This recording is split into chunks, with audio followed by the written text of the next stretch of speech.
Hey everybody, welcome back. Another episode of the Can We Please Talk podcast. As always, I'm Mike Leon. Yay, yay. I'm Nick Saveri. Hey, okay, I don't know what that was, but yes, you know that's Nick Saveri. I'm Mike Leon over here. Nicky, my boy, what's going on, buddy? Long time no talk, it feels like. Indeed. No, we're good here, man. We're hanging in there. Got more members of the family getting the vaccine. Things are coming along. So we're going to get more family here soon enough. Yeah, awesome. It is pretty cool that the rollout program. I mean, look, whatever tribulations people are going through to try to sign up for it, but my father recently got it, my stepmother, my mother-in-law. So it is pretty good news. Better times to come. But before we get to better times ahead, let's look at some better times from yesteryears, Nick. So we're gonna do a little episode tonight with some nostalgic flair, okay, for our audience. So I know you give me a look here for the people watching on YouTube. So what we're going to do is I'm going to play a couple of television theme songs. All right. We do a game show night up in here. Hey, we're going to do a little, we're going to do a little game show. I'm going to play a couple of television theme songs. You're going to tell me if you know the name of the song. Okay. So let's roll the first one for Nick.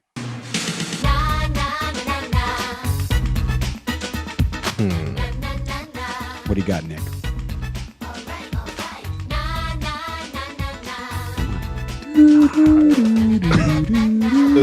Real beep you had. Yeah. Double Dare. No, come on. Double Dare? That's not even it. That was, we're not even going to go with another one. That was Melissa Joan Hart and Clarissa Explains It All, a night sitcom that was on Nickelodeon. All right, well, let's go with another. Let's see if you can guess another one. And then you can kind of guess the trend here. Okay? All right, cue it up for us there. I mean, Mike, it's all that. Like, no, I know. It's obvious that they said it. Almost got. I probably shouldn't have played that one. Maybe I should have played something else. Fair enough. Well, that was another popular show on Nickelodeon, obviously. So you kind of see the trend here a little bit, Nick. So let's play the third one, because if you don't get this one, Nick, your '90s card is revoked. Okay, so let's play this one. Oh, yes. Mm-hmm. Bringing the Rugrats up in here. Oh, that's right. It's Rugrats. So obviously, ladies and gentlemen, you get the theme. It's a lot about Nickelodeon tonight. Joining us is going to be the director of a great documentary, The Orange Years, about the rise of Nickelodeon. And that is going to be Scott Barber. He's joining the show tonight to talk about that documentary and really the rise of Nickelodeon in the early 90s, with not only the television programming, but the theme park and the rise and fall of that theme park, unfortunately, but all the great shows that you used to watch back in the day, Double Dare, Clarissa Explains It all that. Hey Dude, the careers that have been launched from the different Nickelodeon shows, Graham Yost, the famous writer who wrote on Hey Dude. I mean, this guy has won Emmys writing on The Americans. He's written on The Pacific, the HBO series. So there's been so much talent that has been produced out of the Nickelodeon family. You know, obviously everybody knows about Kenan and Kel, Kenan Thompson, who's a longtime SNL cast member, but Jessica Alba was on a show. Christy Taylor was on a show. So like there's so much that came out of those years. And the documentary really chronicles the rise of Nickelodeon television in the 90s. It's a pretty cool documentary, and we're excited to talk to Scott tonight about it.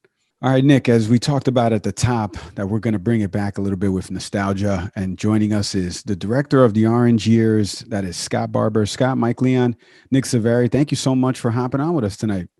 My pleasure. Thanks for having me. I'm excited to be here. Yeah, I watched the doc recently. Nick has recently watched the doc. I'm a big Nickelodeon fan from a lot in the 90s. And we're going to get into how I actually know somebody that was on one of the popular series, Clarissa Explains It All, later on. But tell us a little bit, Scott, how you got into this project and working on a documentary about a kids television network. Sure. Yeah. Well, myself and Adam Sweeney, my co-director on the film, we had been wanting to make a movie for a long time. And, we had a lot of struggles, a lot of ups and downs. How do we get a movie made? And we kind of decided that we wanted to make a documentary because part of that was we already had that skill. We were actually working on a documentary. We were getting paid to make a little mini doc for somebody else, this school that Adam was working for at the time. And we're like, we want to make a film. We had talked about horror films and other narrative feature films, stuff like that. So we didn't really think of ourselves at the time as documentarians, but we're like, we could use our skills to just make a documentary. That would be fun. And then we thought, well, what do we make a documentary about? And we kind of made a list of different things that would be interesting, interesting subjects. And one of them was Nickelodeon. And a little backstory, Adam and myself, we've actually been friends since 1990. So we were watching these shows together as little kids. And so we're like, that would be cool, but is there a story there? How would we connect all these different shows, And then once we started doing a little bit of research and found out about Geraldine Laybourne and her team, that was the through line. There was a story that would connect all these different shows. And it was information that we didn't think a lot of people had. That made the other ideas go away. And we just focused on Nickelodeon. And we said, yeah, this checks all the boxes of what we need to do to make a documentary. It's got a fan base that people will be passionate about, and it's got a story that will be interesting. So that's what made us ultimately decide to make the Nickelodeon doc.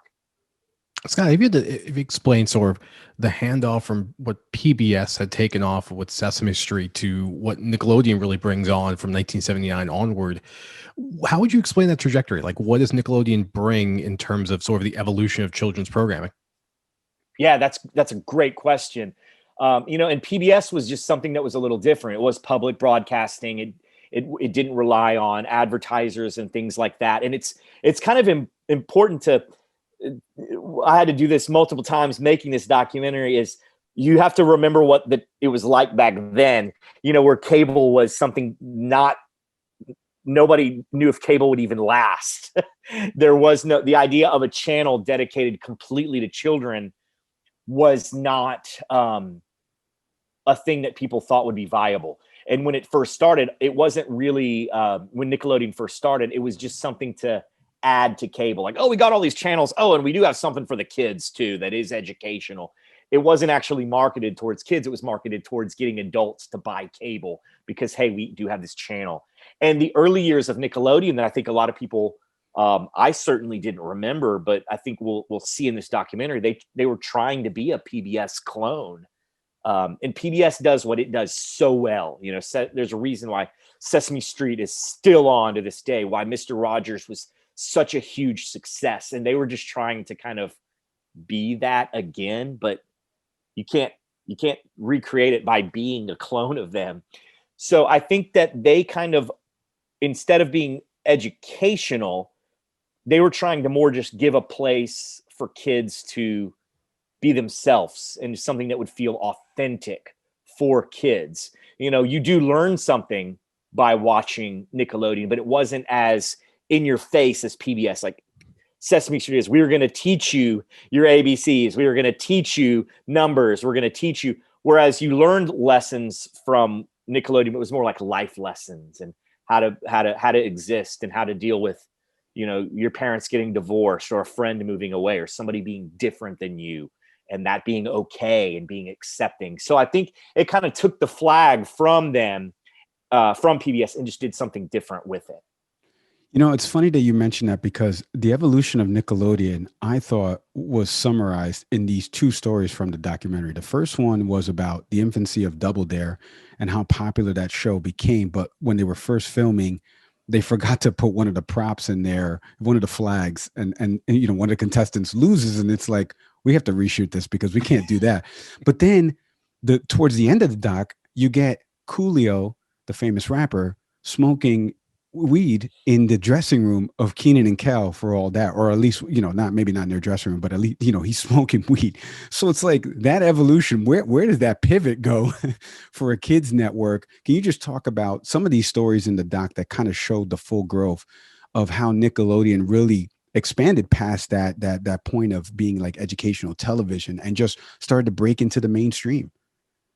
I think that with those shows, there was a natural progression. And I think one thing that all of those shows did all the way from Double Dare until All That and Kenan and Kel, which that's kind of the beginning and ending of the two shows.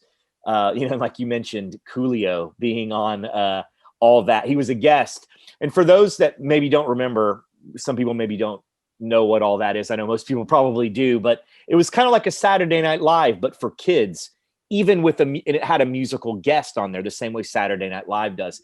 And I think one through line that all of these shows did is they didn't talk down to kids.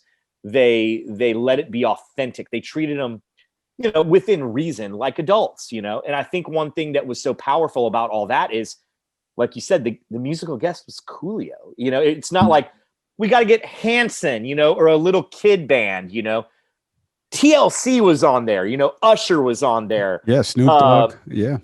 They were not getting little kid groups. I mean, and but I mean, realistically, when you're 11 or 12, that's probably what you are listening to. You're starting to be a grown up and you're getting into Coolio and stuff like that. I mean, yeah, they didn't have like cussing on the show, but they still had real that I think made kids feel like that the network was giving them something authentic and not talking down to them like, hey kids, here's Hanson, something like that, which that's pretty impressive. Yeah, I was gonna say spot on. Well done, sir. Not to knock Hanson, they're great, but it gave them something more authentic that they were actually into. And I think that the fact that they had the guts to bring on Coolio is awesome. And that's the through line, the same way that they had the guts to do that. They also, there's a show called Are You Afraid of the Dark that was kind of like Twilight Zone for kids. And it was super scary. A lot of people would have said this show is too scary. You can't do this. A lot of times the shows ended on a very horrible, horrifying, sad note. The kids get trapped in another dimension. A kid gets killed, gets eaten by a monster in a basement. Turned into a lizard for all of eternity. Everyone said they wrote it the same way they would write for an adult show in terms of how much effort they gave it. They weren't talking down to them. And I think Double Dare was like that all the way at the beginning.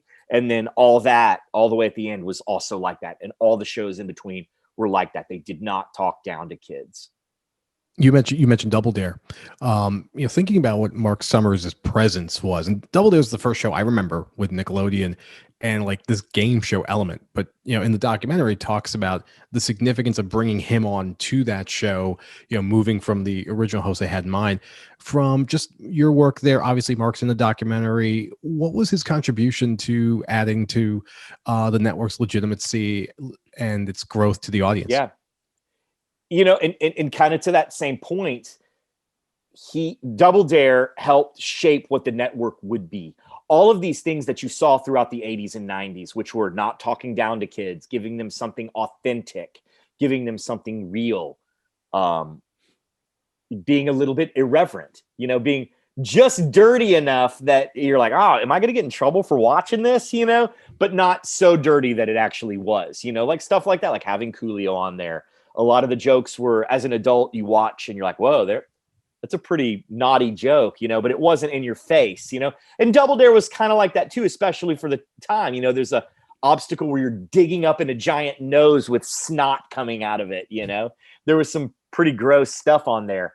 And Mark Summers, if you look at the way Mark Summers acts on that show, he's just acting the same way any other game show like Pat Sajak or Bob Barker would act. He's not like, hey kids, ready for a good time? Okay. He's just acting like a regular game show host, right? As though it was a game show for adults. He's not acting any different. And so I think that he helped set that bar. Like I said, not talking down to kids is something that they kept all throughout the 80s and 90s. And he was one of the first people that started that. Scott, one of the things that I forget about this as I'm rewatching the documentary and then thinking about all the shows in the 90s. But, I mentioned Melissa Joan Hart, Kenan Thompson. We mentioned Jessica Alba was on one of the shows, Amanda Bynes, Graham Yost wrote on, hey, dude, like, what was it? What was in the secret sauce that they were finding all of this talent, this burgeoning talent before they actually made it onto the scene? What was it in the documentary that you saw from your perspective that just, it was a springboard for all this talent? Yeah. It goes to show you, it starts at the top. And Geraldine Laybourne, who she's kind of the central figure of our documentary, she had that ability. She had the ability to find good, talented people. And like you said, the proof is in the pudding, because look where they've all gone. Some of the people on Ren and Stimpy went to create Madagascar and Shrek and all these things. And like you said, Graham Yost, Lisa Malamed, she was another writer on Hey Dude. Look at their IMDb. These people have gone on to be huge power players in Hollywood. Geraldine Laybourne's second in command, Anne Sweeney. She went on to be the president of the Disney Channel, and now she's on the board of directors for Netflix. I think, like you said, the reason is because Geraldine Laybourne had an eye for talent. She knew how to find talented people, and she knew how to foster that talent. When you look at all of these shows that are kind of the quintessential 80s and 90s Nickelodeon shows, Double Dare, Doug, Rugrats, Clarissa, Kenan and Kel, Are You Afraid of the Dark? None of those shows are similar at all. Like, what does all that have in common with Are You Afraid of the Dark? One is like an SNL for kids. One is like Twilight Zone for kids, and then you got the animated shows. The thing is, I feel like so many leaders, when you have one show that's a hit or one project that's a hit, they say, make me 20 of those. That's what works. Everybody follow this formula over and over and over again. So you get these clones of the same thing, just slightly tweaked. And she didn't do that. And I think the fact that she let all of those creative people that you mentioned just be creative, didn't micromanage her. She said, hey, Graham Yost, you're obviously a talented person. Do your thing. Vanessa Coffey, who was kind of the executive producer of all the Nicktoons. You're a talented person. I hired you for a reason. Do your thing. So, yeah, I would say, to sum it up, she knew how to find good talent and she knew how to foster that talent. Do you think, and it's funny because recently Nickelodeon came back to the forefront with their partnership with the NFL. They're adding these graphics to a playoff game. And so you start to see the network come back. And it kind of makes you think about, why hasn't the void left by Nickelodeon from their prominence in the 90s? And the three of us all remember that programming. What do you think explains sort of the void that seems present now? Because there is the Disney Channel, but what you just described in terms of programming and that thrust on children and the empowerment and the idea of, you could take these adult type of programming, bring it down to kids and still make it authentic and make it fun, make it even more fun. Yeah. What do you think sort of explains the gap that exists now with not having a premier television network targeted to children? Yeah, I think some of it is just the times have changed. And, we were all, there's something to be said about the fact that we were all watching these shows literally at the same time on the same place on a similar platform. We were probably all watching it on a TV that was kind of similar to each other's TV, in our living room.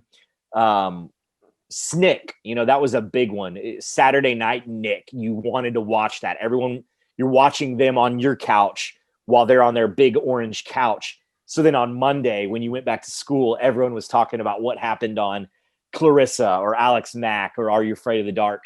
And kids don't watch shows like that anymore. They watch them on their own time. They watch them. Some kids might be watching it on a TV, some on a laptop, some on a phone, some on, on their iPad, whatever, whenever. They're not doing it together. So I think some of it is just that's unfortunately gone away, or maybe fortunately, maybe it's better. And these kids will all be nostalgic for that later on. I think that's part of it. And I think some of it is we're in an era where you're not allowed to take risks anymore. That's one thing that they talk about in the documentary. They were allowed to make a crummy show. Like, if you made a show and it wasn't a success, and that did happen, for all the shows that we're talking about that became legends, there were a lot of shows that only lasted a season and were bombs. They were allowed to do that. It's not like if you make a stinker, you're fired and you can never work at Nickelodeon again. She wanted them to take a risk. You just weren't allowed to not take a risk. I think Mitch Kriegman, who was the creator of Clarissa Explains It All, he says that in our doc. You were allowed to make a crummy show, but you weren't allowed to not take a risk. And I think now, if you fail, people don't want to waste that money, So we're getting a lot of shows that are like just good enough, And I think you need those failures to make the successes sweeter. We're living in an era where, kind of the opposite of what I said earlier, where all those shows were different. You find a show that was really good and then make 100 shows that are like that because it'll make money. You mentioned a bunch of things from the documentary, but I would love to know what's something you guys left out that was maybe on the cutting room floor, because the documentary is a pretty decent length. Is there anything from the documentary that you guys were like, man, wish we could have put this in, Yeah. but it just stayed on the cutting room floor? Well, there was a lot, like we realistically, we could have made a little mini doc about all of the shows, because every time we would talk to somebody, we'd interview them for about an hour. So we could have made a documentary about each little show. And I wish that that could be a reality someday, because the footage is already there. It's already filmed. So there was a lot of that, like all the shows because ultimately we had to remember we're telling the Nickelodeon story, not the story of Doug or all that or Rugrats. We're telling the Nickelodeon story, and all the little mini stories work to serve the bigger story. But so all those shows, there were lots of little fun facts and stories about the shows, even though those shows get their moment to shine, and you will find out new things. There was even more. And there was also the creation of Nick at Night. That we had a little segment, and we had to cut it because of the runtime, and because ultimately, if anything needed to be cut, it's like, well, we'll cut the part where it shows that they didn't even make, but I Right. still wish we could have included that somehow. But everyone wants that 90-minute mark when they're buying documentaries, so we had to hit that. But I think that's genius how basically they found out they had all this dead space at night. What do you put? You have no budget, but you have 8 o'clock and on, you have to fill up. Let's just buy a bunch of shows from the 50s and 60s that we can probably get for cheap because no one else is playing them. And all the parents of the kids who are watching Nickelodeon during the day will watch those. Let's do it. And it was a huge success. So I think that was a cool story, but ultimately just didn't make it in. I love Nick at Night, man. Before Nick jumps in here, Dick Van Dyke Show, Mary Tyler Moore Show. That's how I learned about all of Me that through too. Nickelodeon. Yeah, so it's pretty funny that you mentioned that. It was a bonding moment for me and my mom too, because I was watching the shows that she watched, because Right. I'd get to watch one or two before I had to go to bed, and Dobie Gillis, like you said, Mary Tyler Moore, Identical Cousins, Patty Duke, that one. Yeah. Rhoda, I think, was on there too. I think for a little while. Yeah, Rhoda. There were so many. I would watch those. That was a cool bonding experience because I'm a kid watching it with my mom, who watched it when she was about my age. Right. So it was cool. I love Nick at Night too, and I wish it could have made it in there, but ultimately it didn't make it in. It's funny for anyone who's for our listeners or viewers who've been watching WandaVision. That idea for all of us in our generation that we watch black and white programming, and it's trippy because it also connects to our families, our parents who grew up with that stuff. But to us, we're like, this seems eerily familiar, and that's actually shout out to Nick at Night for actually putting that in front of all of us. That's a great point. I probably wouldn't have got WandaVision as much if it weren't for Nick at Night, because that's where I watched all those old 50s and 60s, those black and white shows. Scott, what was one of the bigger revelations you had in doing this project, learning about the network? The early years before they found their footing, hindsight is always 2020. We always look at the past with rose-colored glasses. Those early years, like before 1984 or 5, were really fascinating to me, to see that Nickelodeon almost failed because they were doing so bad. And it wasn't until Jerry Laybourne came in with her revolutionary way of looking at children's programming that totally saved it. That was fascinating. I knew they were an underdog based on the research that I had done ahead of time, but it wasn't until we started interviewing people that we realized they were really underdogs. Really underdogs. No one wanted to sell them products. Isn't it crazy now? If you were making if you were making a kids show, your dream would be to get it on Nickelodeon, But back in the day, people were like, oh, what is this stupid channel that's probably only going to last a couple of years? No way.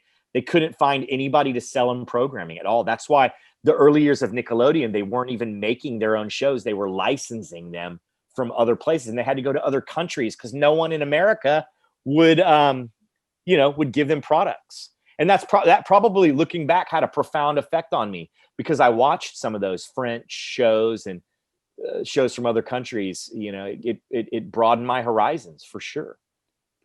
Scott, before you came on, obviously we were talking off air about some of your new projects that you're working on. So I would love for you to take our audience through some of your new projects that you have. You have American Clown that you're working on, a documentary about clowns, and then This Is War. Take our audience through each of those documentaries and what it is, the subject matter, and when we can expect to see them. Yeah, sure, absolutely. American Clown is something I'm really fascinated about. It's in a similar way to the Nickelodeon doc, where you take something you kind of know about and then shed more light on it, And American Clown, Bill Parks, who was a producer on the Orange Years, he's also working that on with me. And Guilford Adams and some other people had been working on this project already, and then we kind of got brought in. And basically, nowadays when you think about clowns, you think about Pennywise, or American Horror Story, all these awful things. And if you were to bring a clown to your kid's party, it would probably be the worst thing you could do. Kids would be so scared. And they're just also, they have iPads and stuff, But clowning is a really an art form that goes back a long time. And we see this with every documentary I make. I hope that it relates to everybody, even people without firsthand experience. And I think we live in an ever-changing world, a world that's becoming digital. And what if the thing that you felt you were born to do, that you studied to do, you went to college to do, became obsolete? How would you feel? How would you navigate that? And there's a clown college, these people that's what they went to college to do. And now, Ringling Brothers has closed down. That was a huge hit. McDonald's kind of had this program where they'd called them Friends of Ronald, where you could be a live Ronald McDonald. That's closed down. And more kids are afraid. But it's really a beautiful thing to just, it's a skill. It's an art form of these people to be able to entertain people. And it's multiple skills. It's comedy, it's acrobatics, it's all sorts of stuff. And so it follows Gil, the co-director with me on that. It follows his story of what's going to happen to clowns. What's the state of clowning as we move into this new world that we live in, and also, clowns, hospital clowns, rodeo clowns, like where did this art form start and where is it going? And we interview some really cool people in there, Steve-O from Jackass, he took his skills as a clown. He went to Ringling Brothers Clown College, and that's what got him on Jackass. He used all those skills. So there's all these amazing skills you get. We got a really great interview with him on there. It's just, I think, a really beautiful story that I think anyone can relate to. We're seeing a lot of jobs being replaced by technology in America. And I think while the story might seem small, it's actually a much bigger story because I think a lot of people can relate to it. Yeah. And then you brought up This Is Gwar. That's right. One that I'm also working on with Bill Parks. And for those that don't know, Gwar is this band that you can go see.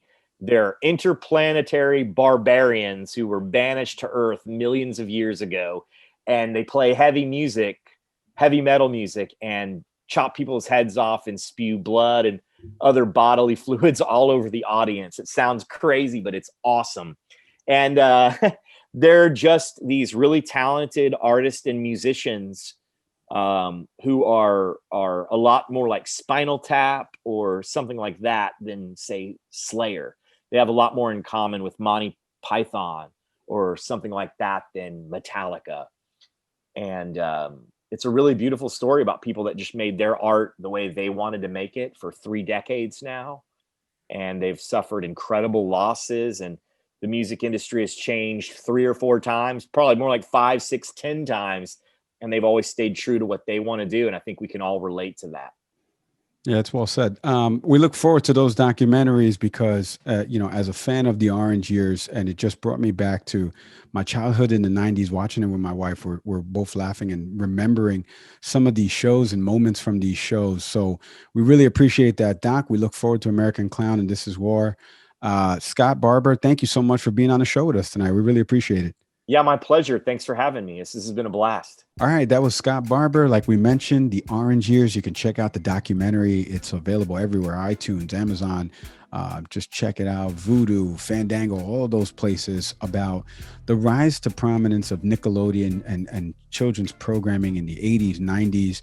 Some great stuff there. Some insight from Scott, who made the documentary, and just what Nickelodeon brought to, I'll speak for myself, somebody who used to watch the kids programming. It's, I felt nostalgic, you feel good about it, because it's just like, you remember when the theme song, we were playing the theme songs earlier, Nick, you hear one of those theme songs and you're 12, 13 years old and you're like, Clarissa is coming on. And he mentioned about all that kind of being like an SNL for kids, who's going to be the musical guest this week. So there was so much cool stuff there. Nickelodeon really rose off. And like you mentioned now, how they've pivoted with the NFL to do these cool graphics and really bring the sport to life to these kids. I just thought it was great. Nick, what'd you think of Scott? And also, what'd you think of the documentary? Scott was fantastic. I just appreciate the stories he told about it. And the documentary is fantastic too. As you said, it's available on all these different platforms. Right. Anyone that remembers that programming growing up, I would highly recommend to check the story out, because I think the way it lays out this amazing story of this network connects to all of us. The theme songs obviously still hit for us, and you and I both have kids. There's an exciting moment of like, when do I get to introduce Ren and Stimpy to my daughters? Like, there's so much programming that came out of it, and thinking about what that network meant to all of us. We talked about Nick at Night too. That ability to even cross generations and get our parents to watch that same network because of stuff that they as kids were now being reintroduced to through their kids network. I'm so glad that he mentioned that, because Nick at Night had such a profound effect for me, watching Dick Van Dyke with my father, or the Mary Tyler Moore Show. Like I mentioned, so much of that programming from the 50s and 60s that got moved over there. So it really was a bonding moment, like he mentioned. And then earlier today, I'm playing the Rugrats theme song and my daughter's entranced with it. She doesn't know what the show is about, but because if she did, I don't think she would get it. But Rugrats, it just goes to show you the depth of some of their programming that really didn't speak down to kids, like Scott mentioned. Like, it treated them almost as equals. So I thought that was really fascinating. Speaking of programming, as always, you can find our program on YouTube. Nick's pointing down, smashing the button. You got to hit subscribe, follow. You want to hit subscribe, follow. Forget about you have to. We're available across all the audio platforms: Spotify, Google, Apple, Stitcher. I can't keep naming them all of them, folks. There's too many to count. Just type in "Can We Please Talk" and you can find our podcast. As always, I'm Mike Leon. I'm Nick Saveri. Thank you so much, everybody. See you next time. Later.